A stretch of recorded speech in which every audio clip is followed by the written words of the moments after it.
In the heart of the Wild West, where the desert stretched farther than memory and the wind carried both dust and rumor, there lived a girl whose name would outlast the town she called home. She was Astria, daughter of the sheriff, a child of 7 with eyes the color of stars and a spirit stronger than iron. Though born into comfort, she carried herself with the quiet resolve of one who already understood loss.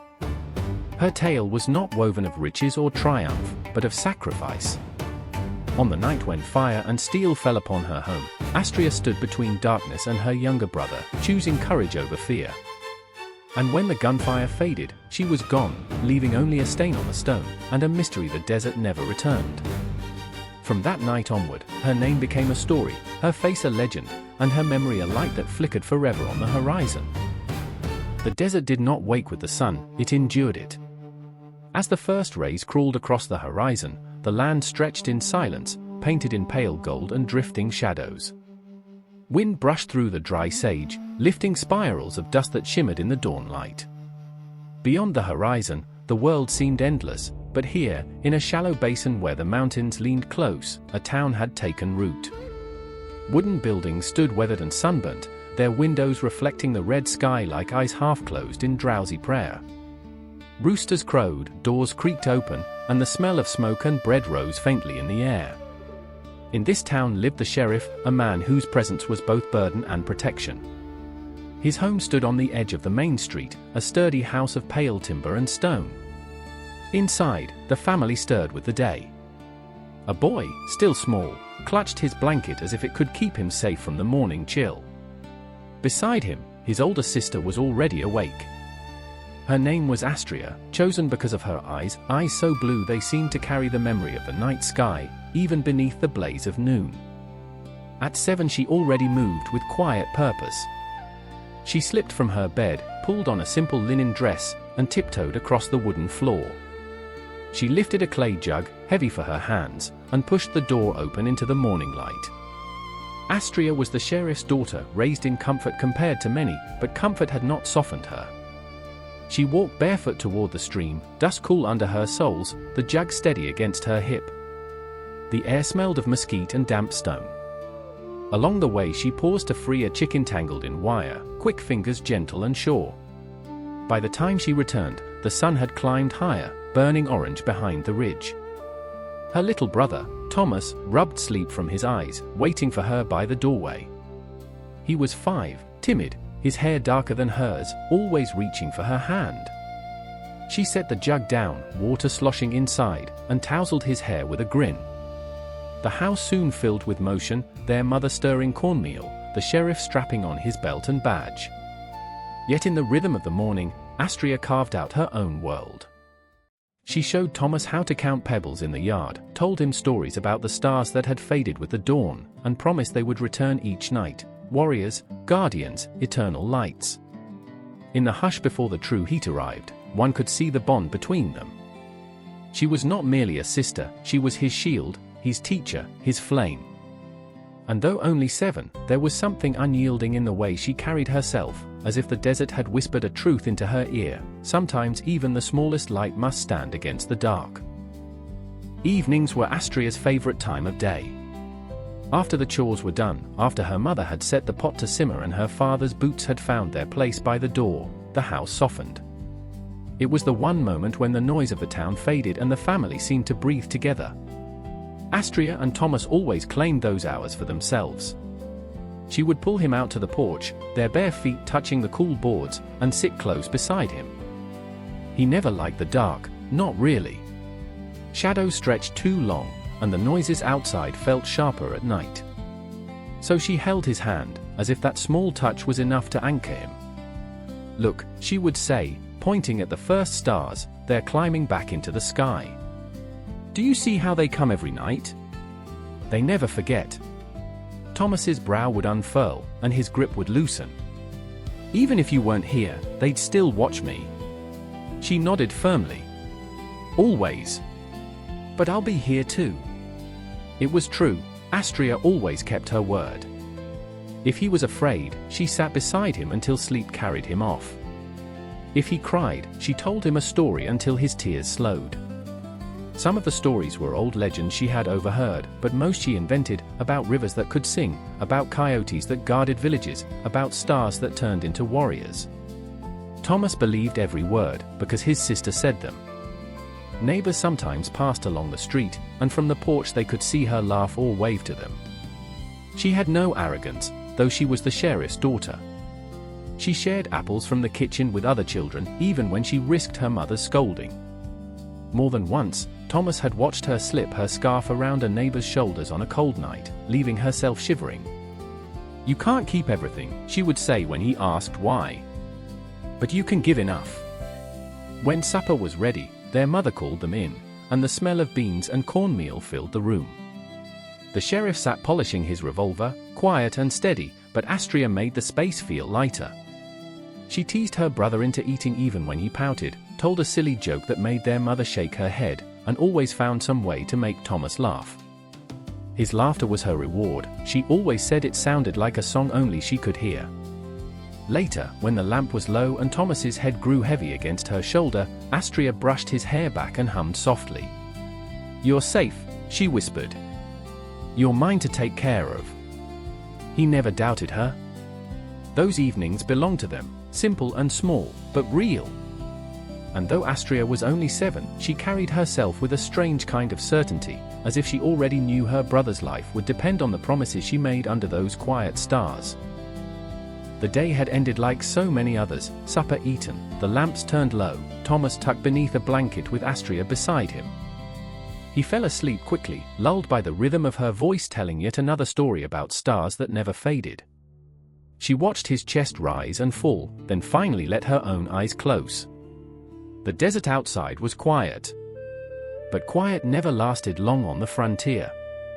It began with a distant rumble, too heavy to be thunder. Then came the horses, sharp hooves pounding against the packed earth. A shout cut through the night, rough and angry. Windows rattled, dogs barked, and then, all at once, gunfire cracked the silence wide open. Astria woke first. Her heart jumped as she sat up, the sound of glass breaking echoing from somewhere in the town. Thomas stirred, blinking. "What's happening?" he whispered. His sister pulled him close, already shaking. The door banged open and their mother's voice filled the room, desperate, urgent. "Run! To the river, go!" Her eyes were wild, her hair falling loose around her face. Behind her, the sheriff's heavy steps moved fast, the gleam of his revolver in his hand. He didn't look back at them. He couldn't. Astria grabbed Thomas by the wrist and yanked him toward the back of the house. He stumbled, still half asleep, tears welling. "Astria! Don't stop. Don't talk.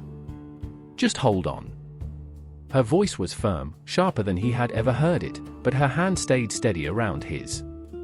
Outside, the world had become chaos. Flames licked at the wooden beams of the general store down the street. Men shouted, women screamed. Shadows of riders streaked past, their faces hidden beneath wide hats and cloth masks, rifles glinting in the firelight.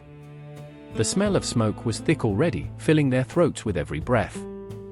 Astria pulled Thomas behind the chicken coop, then down a narrow path she knew well, the one that cut between the rocks toward the stream.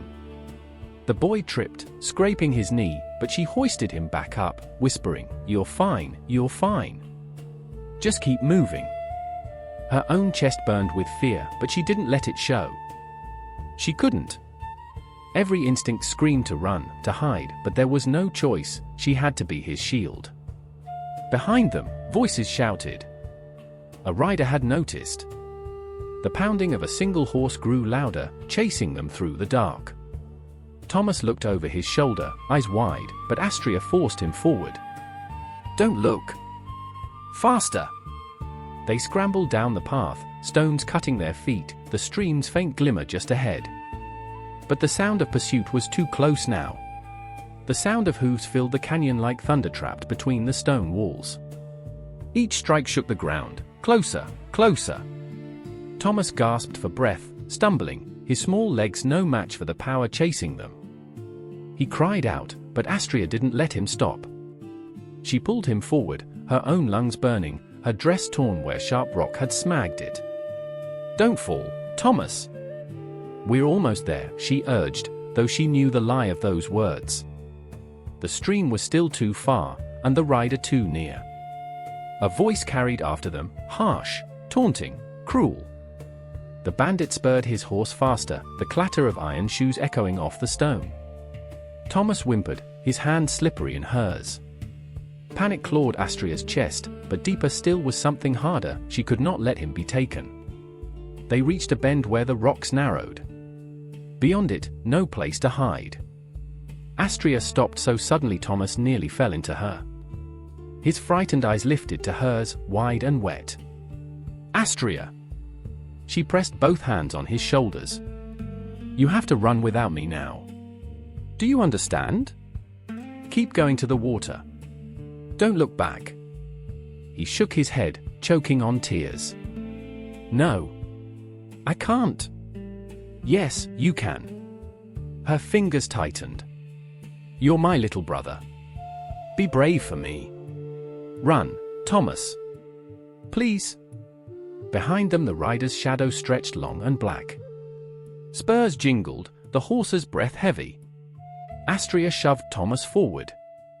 "Go. Run." Thomas staggered ahead, feet slipping on the dusty path. He wanted to stop, but her voice rang behind him, sharp as steel, "Don't turn back." The rider rounded the bend, towering above her. His scarf hid his face, but his eyes glinted with malice. He drew his revolver slowly, as if she were nothing but sport.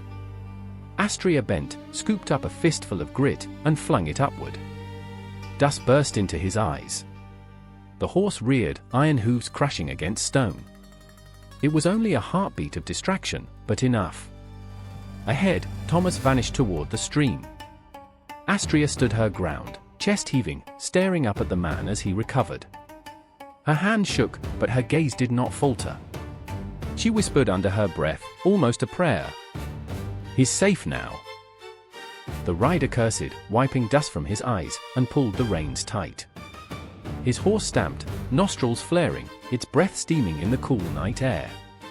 Astria stood before him, small and unarmed, a child framed by the faint glow of fire behind her.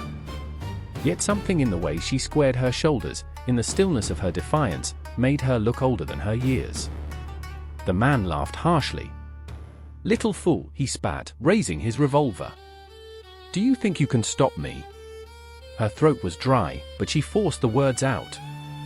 "You won't touch him. Not while I'm here." Her hands trembled, yet she didn't step back. She bent, seized a fallen branch, nothing more than brittle wood, and held it across her chest like a weapon. The bandit sneered at the sight, but in her eyes there was no surrender. Somewhere down the path, Thomas's cries faded into the roar of the stream. He was safe, or at least far enough now. That thought steadied her. The rider's finger tightened on the trigger. In a final act of defiance, Astria darted forward, hurling the branch toward the horse's legs. The startled animal reared again, neighing in protest. For a heartbeat it seemed she might escape even this. Then came the gunshot. The sound cracked against the stone, echoing into the night. Birds burst from the cliffsides, startled into the sky. Astria staggered, her small body trembling as if the very desert wind had struck her. For a second she remained upright, eyes wide, then her knees buckled. The branch slipped from her grasp and clattered to the ground. Thomas, far ahead, froze at the sound. He turned despite her command, just once, and in the dim firelight he saw her fall. His voice tore from his throat, "Astria!" But when he scrambled back minutes later, desperate and sobbing, the path was empty. No body. No sister. Only a dark stain on the stone where the shot had struck. The rider was gone, the horse's hoofprints scattered into the sand. Thomas fell to his knees, clawing at the earth, calling her name again and again. His tears streaked through the dust on his face. But silence answered him, broken only by the whisper of the stream below. It was as if the desert itself had swallowed her whole. The fire still smoldered when the town's defenders pushed the raiders back into the night. Smoke coiled above the rooftops, carrying the bitter stench of ash and gunpowder. People moved like shadows, some tending to the wounded, others searching desperately for those who hadn't returned. Among them, the sheriff's wife staggered through the haze, calling her children's names. Her voice cracked with every cry, "Astria! Thomas!" Her dress was torn, her hair wild, her face pale with fear. She nearly collapsed when she heard the faint sobs echoing from the rocky path near the stream. There, hunched against the stone, was Thomas. His small body shook with every breath. His hands and face were streaked with dust and tears. When she reached him, he buried his face against her chest, clutching her desperately, but no sister followed behind him. The mother searched the path with frantic eyes. "Where is she? Where is Astria?" she demanded. Thomas could barely form words. Between sobs he stammered, She told me to run. She stayed. There was a man, and then she was gone." They searched. Torches lit the canyon walls, boots scuffed the dust, but all they found was a single dark stain on the stone and a broken branch lying nearby.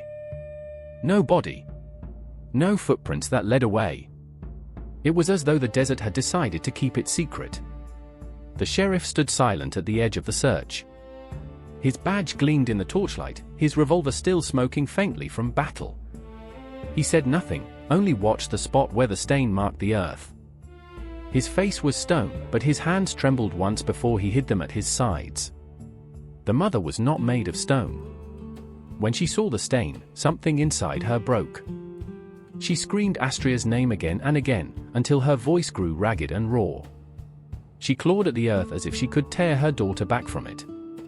In the days that followed, she sat on the porch of their house, rocking back and forth, whispering into the wind, "Come back, my star. Come back to me." She spoke to the empty horizon as if it could answer. The boy grew quiet, carrying his grief in silence. He wore the guilt of survival, convinced that he had failed her. Every night he whispered her name before sleep, as if she might hear him from wherever she had gone.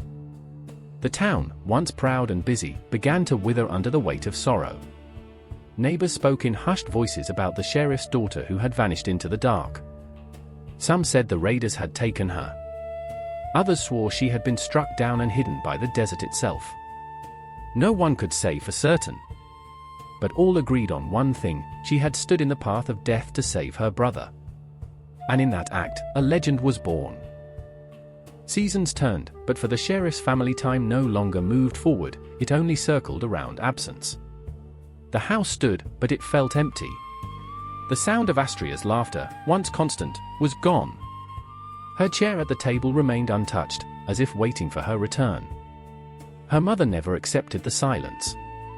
Each evening she carried a lantern to the porch and sat facing the horizon, whispering her daughter's name into the dusk. "Astria," she called, as though the girl might hear her across the sands. At times she rose suddenly, convinced she had heard footsteps, and stumbled into the street. Neighbors spoke softly of her, saying the loss had driven her mind beyond return. The sheriff grieved differently. He locked his pain behind silence. His badge stayed pinned, his revolver at his side, but the warmth that once lived in him was gone. He patrolled as if duty alone could hold him upright, his face carved into stone. He rarely spoke to his son except to give instructions. Thomas learned early that his father's quiet was another kind of wound, deep and unhealed. And Thomas, the boy who had run while his sister stayed, carried guilt heavier than any child should. He remembered her voice telling him not to turn back, the way her hands had shoved him forward. He relived that night in dreams, waking to the echo of the gunshot. Often he woke calling her name, tears streaking his cheeks. The town itself began to wither. Some families moved away, calling the place cursed. The raid had left scars, burned homes, empty chairs where neighbors once sat, but it was Astria's disappearance that lingered. People avoided the canyon where she vanished. They said the earth was marked, that the wind carried her last cry. And then came the stories. Whispers turned to tales told on porches. They said the sheriff's daughter had been too brave for death, that raiders had taken her alive. Some swore they saw her shadow in the hills, a small figure riding under the moon. Others believed she had become part of the desert itself, a spirit guarding travelers.